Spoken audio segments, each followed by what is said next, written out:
नमस्कार मेरे देश के बेहतरीन नौजवानों। हाँ, तो आप सभी understand and learn mathematics channel पे काफ़ी अच्छे से मैथ सीख रहे हैं और साथ ही साथ आप अब मैथ में इंजॉय कर रहे हैं और अपनी मेंट की कैपेबिलिटी, अपनी थिंकिंग पावर को इंक्रीज करते हुए जा रहे हैं, क्योंकि अब आप मैथ सीख रहे हैं। और मुझे ये भी उम्मीद है कि आप सभी को हर एक छोटे छोटे कॉन्सेप्ट आपको समझ में आता होगा बिल्कुल अच्छी तरीके से।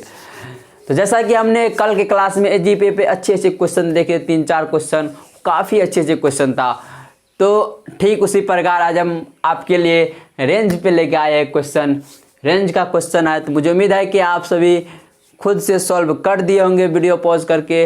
और मैं आपको बता दूं, इस टाइप का रेंज का क्वेश्चन रेंज के कुछ क्वेश्चन हमने आपको ट्रिगोनोमेट्रिक में बताए थे, और आपको यह भी बताए थे कि कुछ क्वेश्चन यहाँ हम सीक्वेंस सीरीज में करेंगे ट्रिगोनोमेट्रिक का कॉन्सेप्ट वाला।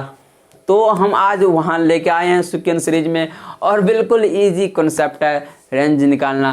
तो चलिए, हमने आपको यह भी बताए थे कि यदि आप रेंज का कॉन्सेप्ट का लेक्चर अच्छी तरीके से नहीं देखे हैं तो आप यहाँ पे मत आइए, क्योंकि अब आपको यहाँ पे समझ में अच्छी तरीके से नहीं आएगा, और नहीं आएगा तो आप बोरिंग हो जाएंगे और आपको मैथ से इंटरेस्ट जो है, लगाव है, वो आपसे थोड़ा हटने लगेगा, दूर होने लगेगा, और आप मैथ से नफरत करने लगेंगे। तो कोई बात नहीं, मुझे उम्मीद है कि आप सभी काफ़ी अच्छे से सीख के आए हैं रेंज का कॉन्सेप्ट का थ्योरी। और फिर भी जो नए स्टूडेंट देख रहे हैं, नहीं सीखे हैं, तो जाके हमारे सीक्वेंस सीरीज का प्लेलिस्ट खोलिए और आप वहाँ से देखिए हमारे रेंज के कॉन्सेप्ट, हर एक कॉन्सेप्ट को सीख के आइए, फिर आप क्वेश्चन प्रैक्टिस पे आइएगा।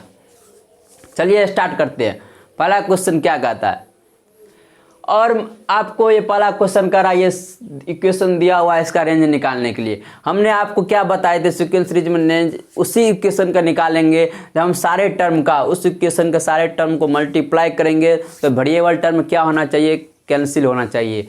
हमने आपको हेडलाइन में ही दिया था आपको जब हम रेंज का कॉन्सेप्ट सीख रहे थे, तो आप समझ गए होंगे। अब ये देखिए, इस इक्वेशन का हमें तो रेंज इजीली निकाल सकते हैं, क्योंकि इसका देखिए वेरिएबल टर्म क्या हो रहा है, कैंसिल हो रहा है, यानी कि इसका रेंज निकलेगा, पॉसिबल है। और रेंज निकालने के लिए हमने आपको क्या बताए थे concept, AM greater than GM। तो चलिए लगाते हैं पहला कॉन्सेप्ट पे, पहला क्वेश्चन पे।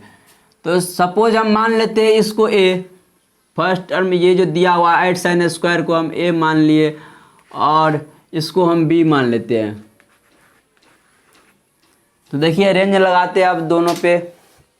पहला question, AM greater than GM। तो AM ग्रेटर देन GM लगाएंगे तो क्या होगा, A + B/2 होता है, और GM क्या होता है, AB होता है।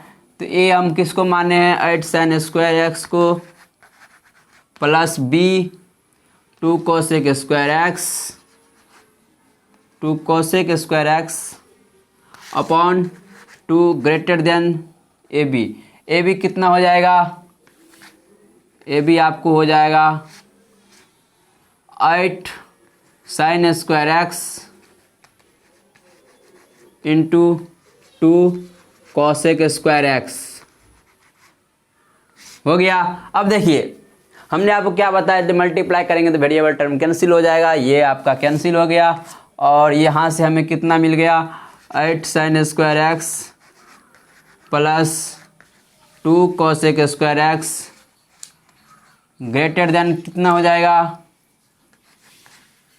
इससे 4 हो जाएगा, 4 इंटू 2 8।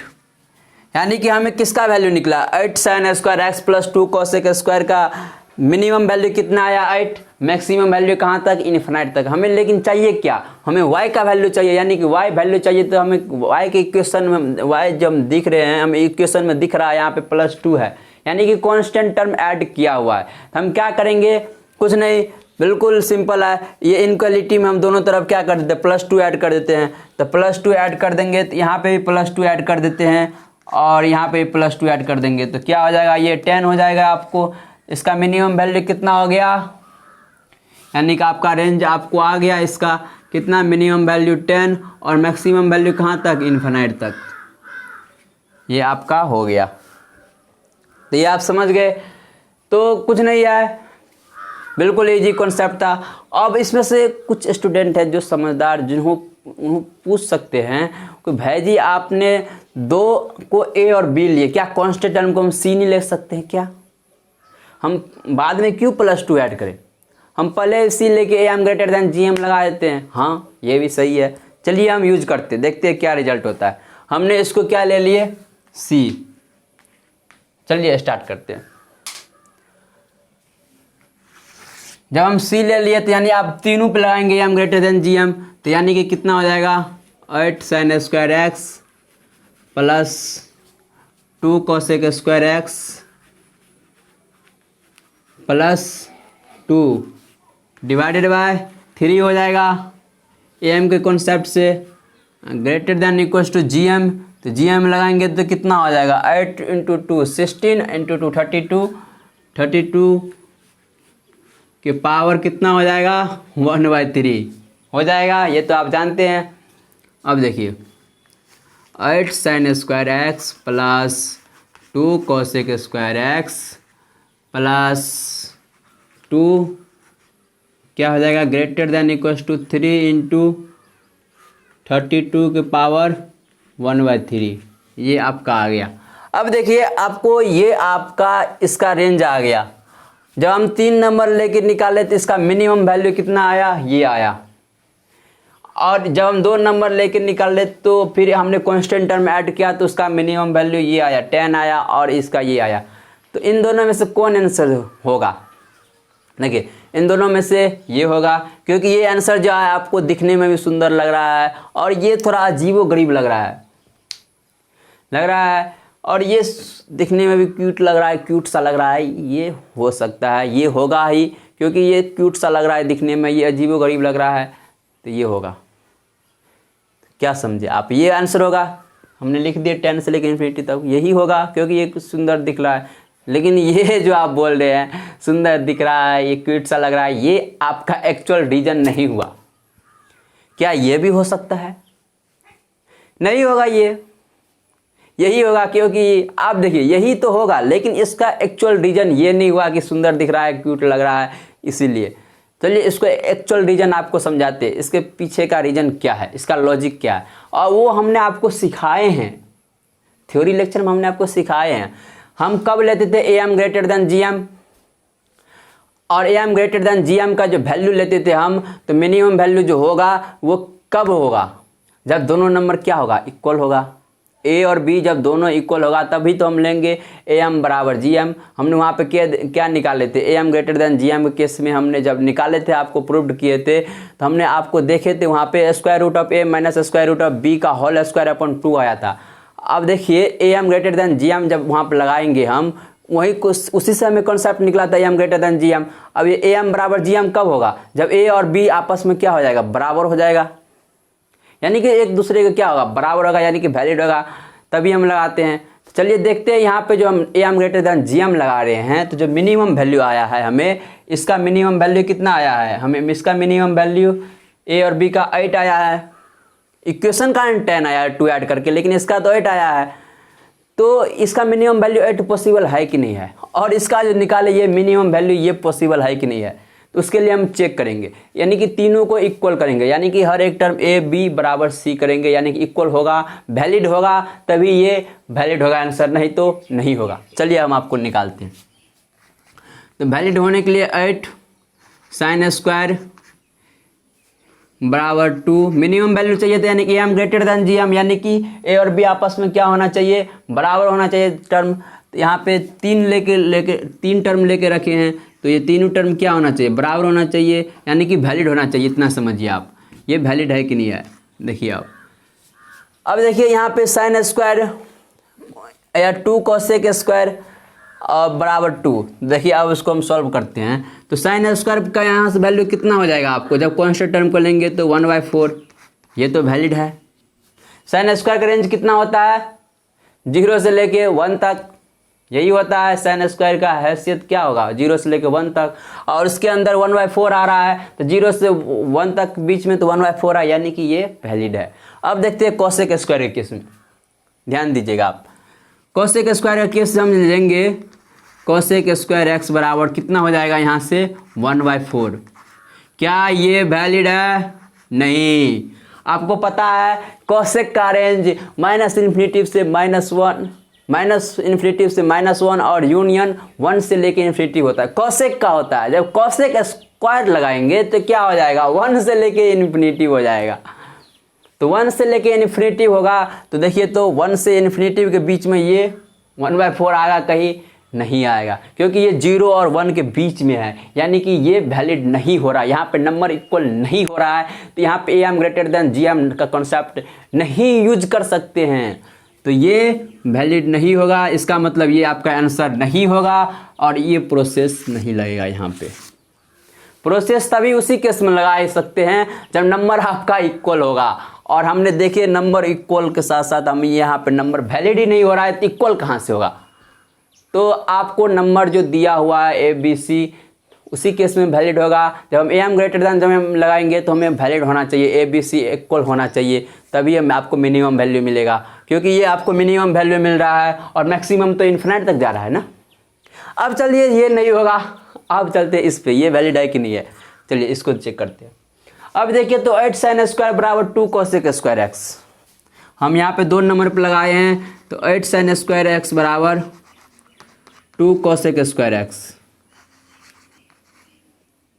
2 कोसेक स्क्वायर एक्स, यही है। अब हम क्या करते हैं, इसको साइन में कन्वर्ट कर दिए, तो यानी कि साइन 4x बराबर कितना हो गया, 1/4।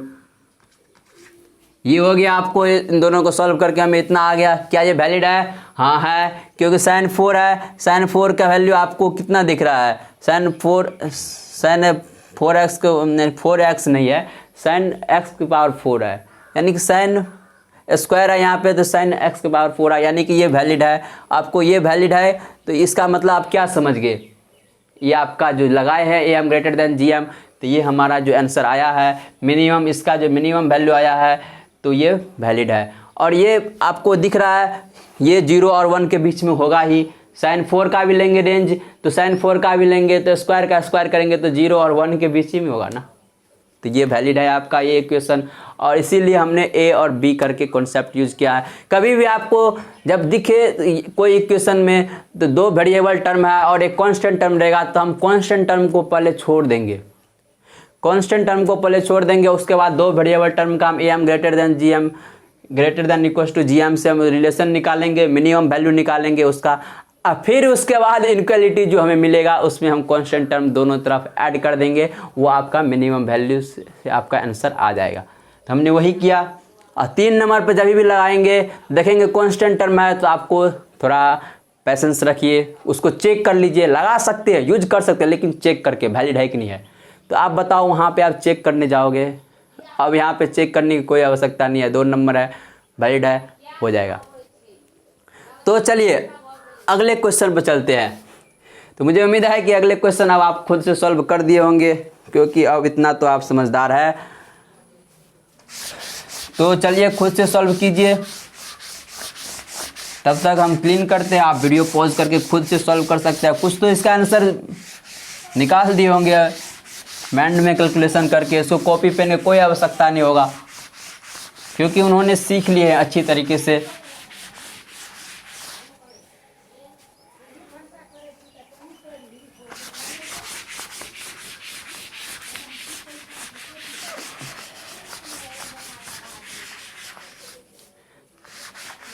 चलिए अगले क्वेश्चन पे चलते हैं।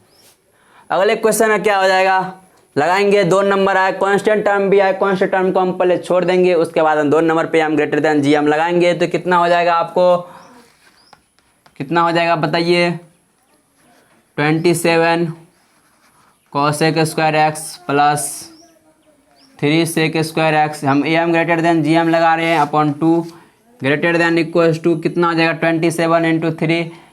ये कॉस देखिए वेरिएबल टर्म कैंसिल हो रहा है, इसमें भी हम ग्रेटर देन gm यूज हो सकता है। वेरिएबल टर्म कैंसिल हो गया तो कितना हो जाएगा आपको, तो 81 का हम निकाल लेंगे स्क्वायर रूट, तो कितना हो जाएगा 9। अब देखिए इसका कितना हो गया, 7 cosec square x plus 3 sec square x greater than कितना हो जाएगा 18। अब देखिए -1 आ रहा है, तो हमें y का रेंज चाहिए, तो इक्वेशन में हमें -1 करना पड़ेगा, y का वैल्यू निकालना है, तो हम इस इक्वेशन में इनक्वलिटी में -1 करना पड़ेगा। तो -1 कर देंगे दोनों तरफ, इनक्वालिटी आपका सॉल्व हो जाएगा और आपका रेंज आ गया। हम -1 कर दिए, इधर भी -1 कर दिए, तो ये 17 हो गया। इसका रेंज कितना आ गया आपको? मिनिमम वैल्यू 17 से इन्फिनाइट तक। अब आप इसमें कोई चेक करने की आवश्यकता नहीं है, क्योंकि हम देख रहे हैं 27 कॉसेक स्क्वायर बराबर 3 सेक स्क्वायर एक्स करेंगे, कॉसेक सेक स्क्वायर का कॉसेक कॉस 4 हो जाएगा, तो ये 1/9 हो जाएगा। कॉस का भी रेंज होता है 0 से 1, कॉसेक स्क्वायर का भी रेंज होता है 0 से 1, कॉस का नहीं, कॉसेक स्क्वायर का यहाँ पे कॉस 4 हो रहा है, तो उसका भी रेंज हो जाएगा 0 से 1, 0 से 1 के बीच में 1/9 आ रहा है, यानी कि ये वैलिड है, इसलिए हमने लगा दिए। तो इस सब बेसिक कॉन्सेप्ट को आपको ध्यान में रखना है। यही आप ध्यान में रखेंगे तभी आप अच्छे क्वेश्चन को इजीली क्रैक कर सकते हैं, क्योंकि एनटीए जो होता है ना, जेई वाला, वो हमेशा फंसाने की कोशिश करता है, बच्चा कहाँ मिस करता है, बच्चा कहाँ मिस्टेक करना चाहता है। तो ये आप समझ गए। अब चलिए अगले क्वेश्चन पर चलते हैं।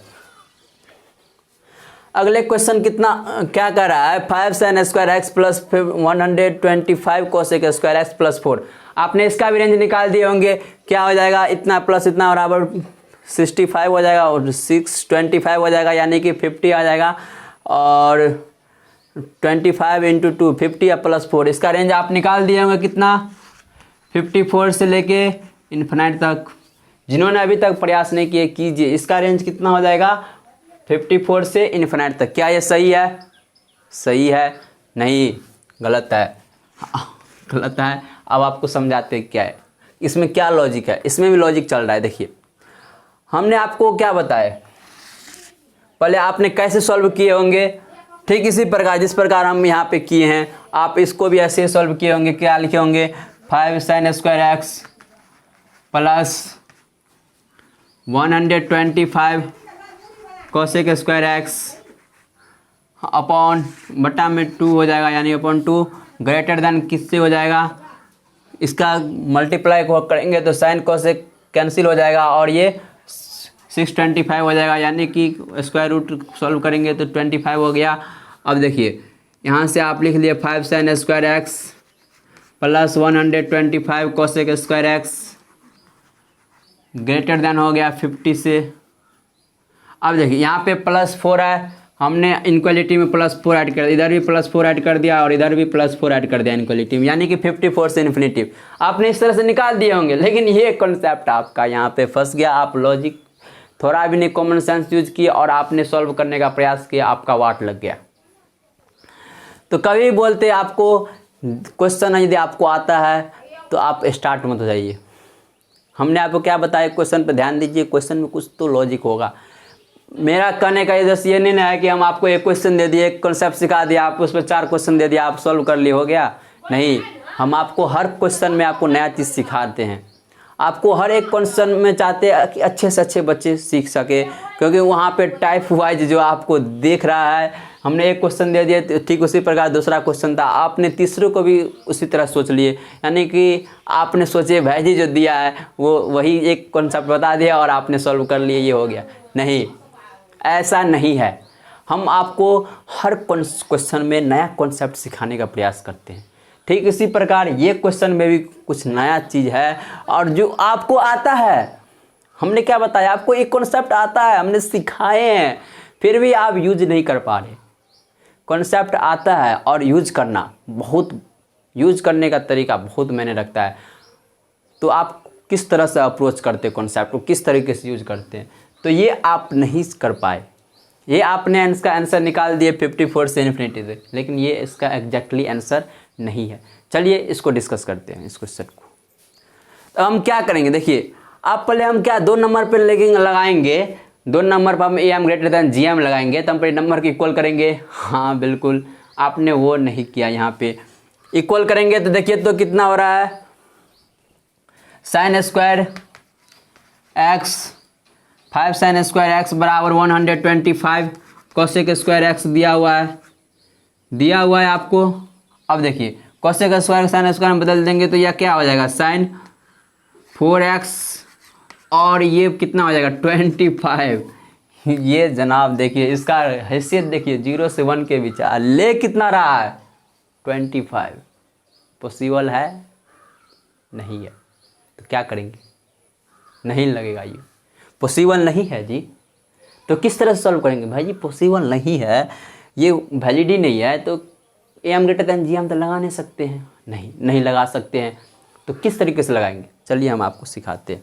तो ये पॉसिबल नहीं है, इसका मतलब ये आपका जो सॉल्व किए ये आपका गलत हो गया, ये आपका आंसर गलत हो गया।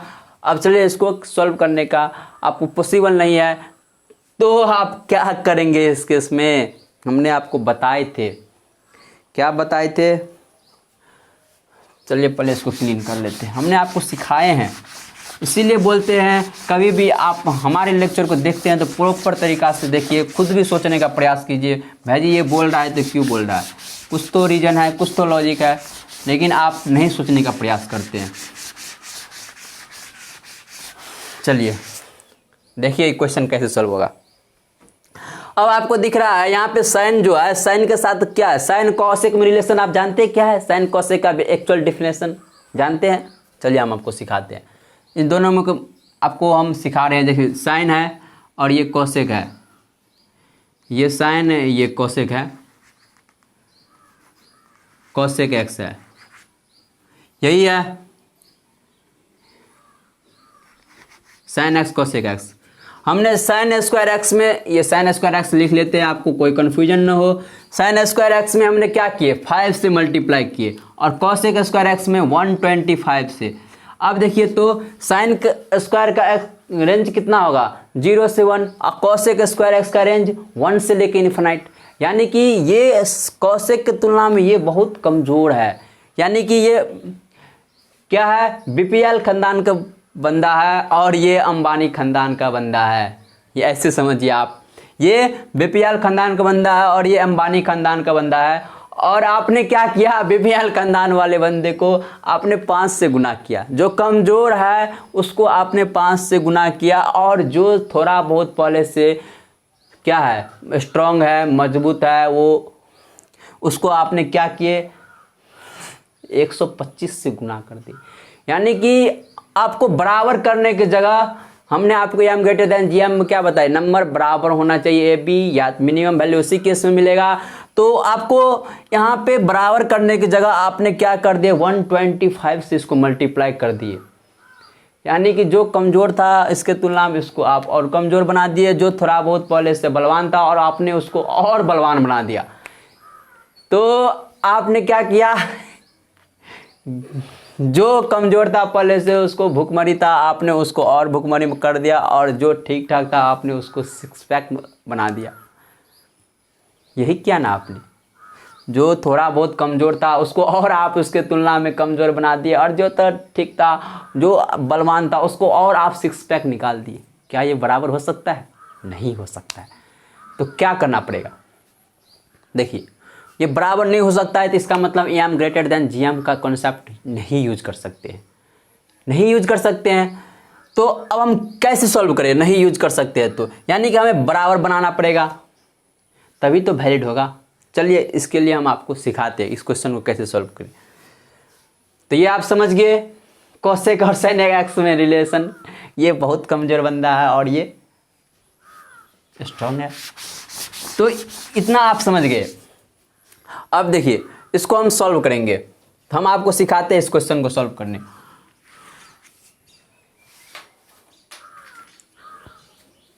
देखिए अब इसको हम सॉल्व करेंगे तो हम आपको इस तरह से आपको बताते हैं। इसको लिखेंगे 5 sine square x plus 5 cosec square x plus 120 cosec square x plus 4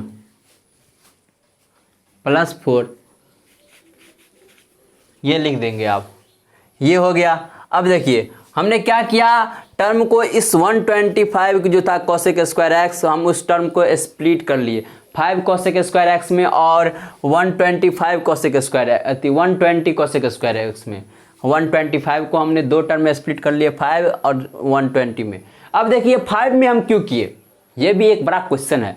देखिए 5 में हम इसलिए किए क्योंकि दिख रहा है हमें 1 पे, यानी कि कॉसेक स्क्वायर एक्स और साइन स्क्वायर एक्स, यानी cosec square x sign square x बराबर कब होगा, बराबर कब होगा 1 पे, क्योंकि साइन का मैक्सिमम वैल्यू क्या होता है 1 और कोसेक स्क्वायर एक्स का मिनिमम वैल्यू क्या होता है 1। तो वहाँ बराबर कहाँ पे हो रहा है 1 पे, तो 1 पे बराबर हो रहा है तो हमें तो बराबर चाहिए M greater than G M का कॉन्सेप्ट लगाने के लिए। तो हम इसको क्या कर दिए, देखिए 5 साइन स्क्वायर एक्स, यहाँ पे जो 125 था उसको हम 5 से मल्टीप्लाई किए, कोसेक स्क्वायर एक्स को 5 से मल्टीप्लाई किए, तो ये देखिए तो sign square x plus cosec square x, इसको आप सॉल्व करेंगे तो क्या हो जाएगा, सॉल्व कर देंगे तो आपको कितना हो जाएगा 5 5 कैंसिल, यानी कि साइन 4x बराबर कितना हो जाएगा 1। यानी कि अब ये वैलिड हो रहा है, अब ये वैलिड हो रहा है। हमने आपको क्या बताया कि sign square x cosec square x, cosec square x का मिनिमम वैल्यू 1 है और साइन स्क्वायर एक्स का मैक्सिमम वैल्यू 1 है, तो दोनों बराबर कब होंगे 1 पे। दोनों 1 पे बराबर होने के लिए हमने क्या किया, कोसेक स्क्वायर एक्स को 5 से मल्टीप्लाई, हमने अब क्या किया दोनों को इक्वल दिया। हम वहाँ पे 125 गुना दे रहे थे, उसका वजन उसका वेटेज और बढ़ा दिए थे और इसका हमने कम कर दिए थे उसके कंपेयर में। हमने अब क्या किया, दोनों की इक्वल दिया, दोनों को वेटेज समान दिया, वेटेज समान दिया तभी ये बराबर होगा। अब इसमें से कुछ बोल सकते हैं सो भैया अब ये बराबर तो हो गया, लेकिन अब क्वेश्चन को किस तरह सॉल्व करें। देखिए साइन कोसेक एक्स का मैक्सिमम क्या कहते हैं इक्वल कब होगा 1 पे, तो हम देख रहे हैं यहाँ पे, तब इसमें लगाएंगे हम ए जी पी, यानी कि A M greater than G M, इन दोनों कॉन्सेप्ट में लगाएंगे। और ये कब होगा, ये बराबर कब होगा, मिनिमम वैल्यू होगा कोसेक एक्स का, यानी कि मिनिमम वैल्यू कितना होना चाहिए कोसेक एक्स का, मिनिमम वैल्यू होना चाहिए आपको 1। तभी इसी केस पे, यानी कि मिनिमम वैल्यू बोले या साइन का मैक्सिमम वैल्यू बोले 1, इसी केस पे ये दोनों बराबर होगा, इसी केस में बराबर होगा, तभी आप A M greater than G M का कॉन्सेप्ट यूज कर सकते हैं। तो यानी कि 5 साइन स्क्वायर एक्स बराबर 5 कोसेक स्क्वायर एक्स, यानी कि डायरेक्ट समझिए साइन स्क्वायर एक्स बराबर कोसेक स्क्वायर एक्स, इतना आप समझ लीजिए, इतना लिखने की कोई आवश्यकता नहीं है हमें। तो अब यहाँ पे हम लगाएंगे A M greater than G M, तो यहाँ पे इसको सॉल्व करेंगे A M greater than G M से, तो क्या होगा देखिए 5 sine square x plus 5 cosec square x, गजब का क्वेश्चन है ये जनाब, बाय 2 इंटू क्या इंटू नहीं ग्रेटर देन इक्वल टू कितना हो जाएगा 25, तो इसका स्क्वायर रूट से वैल्यू आ जाएगा आपको 5, तो यानी कि इसको सॉल्व कर देंगे तो आप 5 sine square x plus 5 cosec square x का वैल्यू हमें कितना आ जाएगा आपको मिनिमम वैल्यू 10। हमने इसका मिनिमम वैल्यू कितना निकाले 10। अब देखिए यहाँ पे इसका तो मिनिमम वैल्यू निकल गया, लेकिन इसका 120 कोसेक स्क्वायर एक्स है, तो वहाँ पे क्या लेंगे हम, तो हमने आपको क्या बताया दोनों का इक्वल हो रहा है आपको 1 पे, तो यानी कि कोसेक स्क्वायर एक्स को भी हमने यहाँ पे क्या लिए 1 ले लिए, दोनों मिनिमम वैल्यू हो रहा है 1 पे, तो हमने 1 ले लिए, तो ये देख रहे हैं हमें कॉन्सेप्ट इक्वेशन जो हो रहा है वैलिड हो रहा है। तो यहाँ पे जो मिनिमम वैल्यू हो जाएगा कोसेक स्क्वायर का ये क्या हो जाएगा 1 हो जाएगा, और यहाँ पे ठीक उसी प्रकार ये भी इसका मिनिमम वैल्यू, यानी कि दोनों इक्वल हो रहा है कहाँ पे 1 पे, तो यानी कि साइन और cosec square x sine x square x बराबर कोसेक स्क्वायर एक्स बराबर कब होगा 1 पे, तो इसका भी मिनिमम वैल्यू कितना हो गया 1। अब इसका देखिए इसका रेंज हमने क्या निकाले 10 से ग्रेटर देन, और देखिए इसको हम 1 ले रहे हैं तो ये कितना हो रहा है आपको, इसको कोसेक स्क्वायर एक्स को 1 ले रहे तो 120 प्लस 4 124 हो रहा है, और यहाँ पे 10 आ रहा है इसका, तो हमें 124 इक्वेशन, हमें y का वैल्यू चाहिए मिनिमम रेंज निकालने के लिए, y का रेंज निकालने के लिए हमें मिनिमम वैल्यू चाहिए, इक्वेशन का चाहिए, तो हमें इसका आया है 10 से ग्रेटर देन। जब हम इसको 1 ले रहे हैं तो ये 120 हो रहा है और प्लस 4 हो रहा है, तो हम दोनों साइड इनक्वालिटी में 124 क्या कर देते हैं ऐड कर देते हैं, ऐड करते हमें कितना मिल गया, ये आपको मिल गया कितना 134, और इसका रेंज आपको कितना आ गया, आपको y का वैल्यू 134 से इन्फिनाइट। क्या समझे आप, कभी भी आपको इसीलिए बोलते हैं हम आपको हर क्वेश्चन में नया कॉन्सेप्ट सिखाते हैं, और वो कॉन्सेप्ट आप जानते थे, जब नंबर इक्वल होगा तभी यूज कर सकते हैं, लेकिन आपको यूज करना नहीं आया क्योंकि आप सोचे नहीं उतने अच्छे से, सोचते आप तो आपको भी सॉल्व हो गया होगा, लेकिन बहुत ऐसे थोड़ा % ही स्टूडेंट होंगे जिन्होंने सॉल्व भी कर दिए होंगे। तो ये आप समझ गए हमने क्या किया, दोनों को वेटेज को बराबर किए। अंबानी खानदान का जो था और बीपीएल खानदान का बंदा था, दोनों को हमने बराबर किए। दोनों के बराबर करते ही हमने आपको देखे दोनों 1 पे हो रहा है, बराबर 1 पे हो रहा है। तो यानी कोसेक स्क्वायर का एक्स का वैल्यू भी हम मिनिमम वैल्यू 1 ले सकते हैं, क्योंकि हमें रेंज निकालना है तो मिनिमम वैल्यू चाहिए। तो मिनिमम वैल्यू चाहिए तो कोसेक एक्स का मिनिमम वैल्यू कितना हो जाएगा, 1 हो जाएगा। और ये +4 ऐड करते ही ये 134 आ गया आपको, और 134 आपका मिनिमम वैल्यू रेंज आ गया। अब देखिए लॉजिक क्या है, लॉजिक क्या है इसके पीछे, अब आपको समझ में आ गया होगा क्या। देखिए कुछ तो स्टूडेंट पकड़ भी लिए होंगे, क्वेश्चन को ध्यान से देखिए। साइन स्क्वायर एक्स का coefficient 5 plus cos square x का कोफिशिएंट 125 अब +4 कितना हो गया, 5 + 125 130 + 4 यानी कि 134। रेंज कितना निकला हमें, 134 से लेकिन इनफिनाइट। ओहो, यहाँ से आप क्या समझे कि क्वेश्चन इसमें तो लॉजिक था, कुछ लोचा था, लोचा के कारण हमारा क्वेश्चन क्या आ गया, आसान हो गया। अब यहाँ पे रेंज निकालने की कोई आवश्यकता नहीं है। क्यों नहीं है, क्योंकि हम देखेंगे ऐड कर देंगे और देखिए 125 + 5 30 + 4 134 से लेकर इन्फिनाइट। लेकिन किस केस में हम देखेंगे, कंपेयर करके देखेंगे। यदि साइन कॉस दिया रहेगा साइन कॉसेक, उस केस में देखेंगे साइन को मिला है कम और कॉसेक को ज़्यादा, तो वहाँ पे डायरेक्ट हम कोफिशिएंट को सम करके लिख देंगे मिनिमम वैल्यू इसका हो गया, इसका रेंज मिनिमम से इतना जो आया वहाँ से लेकर इन्फिनाइट तक होगा। लेकिन आपको ये भी ध्यान रखना है, जब आपको यहाँ पे देखिए साइन को ज़्यादा मिला है, यानी कि जो बीपीएल खानदान का बच्चा है उसको ज़्यादा मिला है, और जो अंबानी खानदान का है उसको थोड़ा कम मिला है, तब हमें बराबर हुआ है। तो यहाँ पे ऐसा नहीं यूज करेंगे। लेकिन जब भी देखेंगे साइन और कॉसेक में, कॉसेक को ज़्यादा से मल्टीप्लाई हुआ है ज़्यादा नंबर से साइन के कंपेयर में, तब वहाँ पे डायरेक्ट कोफिशिएंट को सम करके लिख सकते हैं। और नहीं हुआ है तो आपको ठीक उसी प्रकार जैसे कि हमने बताया आपको सॉल्व करते हुए आना है। और आपको ये भी देखना है कि कॉसेक नहीं सेक और कॉसेक में, कॉस में सेक कॉसेक, कॉस और सेक में देखना है। तो कॉस और सेक में भी ठीक यही रिलेशन, क्योंकि सेक का भी मैक्स रेंज क्या होता है, कॉस सेक स्क्वायर एक्स का रेंज क्या होता है 1 से लेकर इन्फिनाइट तक। तो वहाँ पे भी यही कंडीशन देखेंगे। जब सेक स्क्वायर एक्स में जब देखेंगे मैक्सिमम से कॉस की तुलना में मैक्सिमम नंबर से क्या हुआ मल्टीप्लाई करके मिल रहा है, तो वहाँ पे भी हम क्या देखेंगे कोफिशिएंट का सम करके डायरेक्ट लिख सकते हैं रेंज यहाँ से यहाँ तक। इतना आप समझ गए। तो चलिए अब इसमें कुछ नहीं था, आप समझ गए होंगे। अब चलिए चौथा क्वेश्चन, ये आपके लिए होमवर्क है और ये क्वेश्चन आप सॉल्व कर सकते खुद से। लेकिन अब यहाँ पे आप कंफ्यूज हो जाएंगे, कितने बचे भैया, यहाँ पे सेक है कॉसेक है, वेरिएबल टर्म भी नहीं कैंसिल हो रहा है जी। लेकिन आप थोड़ा दिमाग लगाइएगा, बन जाएगा। आप सोचेंगे भैया क्वेश्चन गलत लिख दिए, वेरिएबल टर्म कैंसिल नहीं हो रहा है तो कैसे निकाल देंगे हम M greater than G M. नहीं लगा सकते हैं, लेकिन लगेगा, आपको सोच के आना है और ये आपके लिए होमवर्क है। तो चलिए आज का लेक्चर यही ख़त्म करते हैं और आपको यहाँ से काफ़ी चीज़ सीखने को मिला। तो चलिए जैसे कि हर लेक्चर में आपको बोलते आ रहे हैं, वीडियो को शेयर कीजिए, सब्सक्राइब कीजिए और लाइक ज़रूर कीजिएगा। और शेयर करना मत भूलिएगा, शेयर कीजिएगा, तभी तो आपका भी भला होगा और साथ साथ मेरे भी, क्योंकि मेरा भी एनर्जी लेवल बढ़ेगा और आपको भी पढ़ाने में बिल्कुल और अच्छी तरीके से मज़ा आएगा। चलिए धन्यवाद।